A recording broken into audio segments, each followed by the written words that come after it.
Kasya po mga 5 sasakyan sa parking Okay, area, okay. kaya malaki talaga yung space. So, how much again? 36 million po.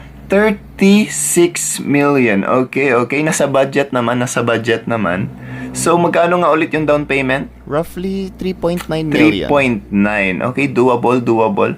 So, that's 5 bedrooms, Yes, sir. 2 living rooms, Yes. and 1 swimming pool included, di ba? Yes sir, included na po. Okay, tama.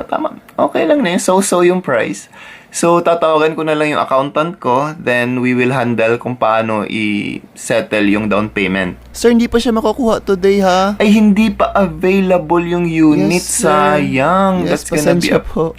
gonna be a problem. Need nyo na pala kaagad yung mansion, sir? Kasi gagawa sana ako ng party, nothing really to celebrate. Ay. Mga celebrities pupunta, mga ganun. Oh, Diyan ko sana gagawin yung party. Big time na mga party. Sayang, bibigay ko na sana yung cash eh.